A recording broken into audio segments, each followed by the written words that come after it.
Mr. Clever by Roger Hargreaves. Mr. Clever was quite the cleverest person ever, the cleverest person in the world, and he knew it. "Oh, I'm so very, very clever," he used to say to himself more often than not. He lived in Cleverland where, as you might know, everybody and everything is as clever as can be. In Cleverland, clever trees managed to grow apples and oranges at the same time. In Cleverland, clever flowers get up and go for work. Clever worms drive around in cars all day. And clever elephants play tennis. Oh yes, Cleverland is quite the most cleverest place. Would you like to live there? Mr. Clever does. "Oh, I'm so very, very clever to build such a clever house," he used to go telling everybody. He used to go around telling everybody. One morning, Mr. Clever was awakened by his special Mr. Clever alarm clock. Not only did it wake you up by ringing a bell, it also switched on a light and said good morning and made a cup of tea and showed what the weather was going to be and told you the time and showed you the date. It also whispered cheerfully while it was doing all that. Mr. Clever yawned, got up, washed, cleaned his teeth with a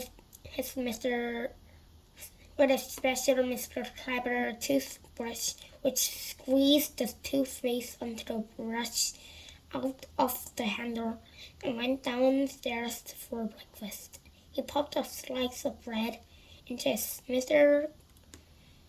Clever electric toaster, which not only toasted the bread, but also fried it with butter and marmalade and cut up the crust.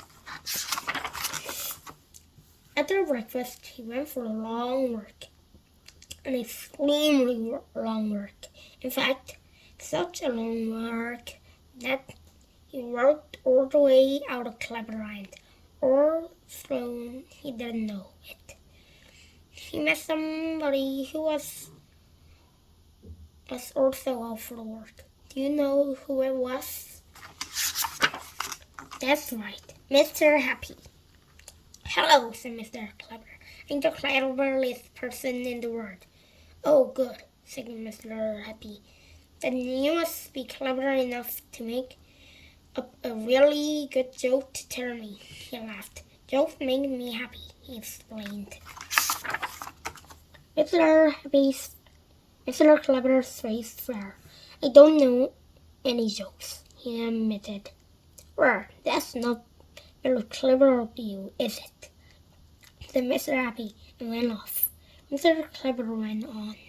And do you know who he met next? That's right, Mr. Greedy. "Hello," cried Mr. Clever. "I'm the cleverest person in the world." "Oh, good," said Mr. Greedy. "Then you can tell me the recipe of the world's most delicious dish." He licked his lips. "I like food," he explained. Mr. Clever's face fell. "I can't cook," he admitted, "and I don't know any recipes." "Well, that's not very clever of you, is it?" said Mr. Greedy, and went off in search of food. Mr. Clever went on. And who do you think next he met? Next, yes, Mr. Forgetful. "Hello," cried Mr. Clever. "I'm the cleverest person in the world." "Oh, good," said Mr. Forgetful. "Then you can tell me what my name is." He smiled appositely. "I've forgotten," he explained. Mr. Clever's face fell for the third time that morning. But I don't know your name, he admitted. We've only just met. Well, that's the very clever of you, is it? said Mr. Forgetful. And he went off, and he too went off, forgetting to say goodbye. And so I went off on all day. Mr. Clever couldn't tell Mr. Sneed's cure of course, and he couldn't tell Mr. Small how he can grow bigger, and he couldn't tell Mr. Dilly was the secret of being bravest, and he couldn't tell Mr. Topsy-Turvy how to turn the right way round. I mean the right way round. Not very clever day. Not at all. Not a bit.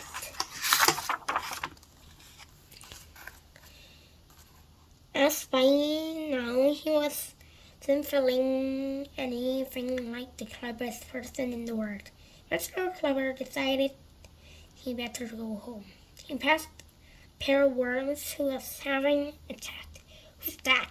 asked one worm. That, replied another worm, is Mr. Clever, the cleverest person in the world. On his way home to Cleverland, the first worm thought, he can't be that clever, he replied. He's going the wrong way. The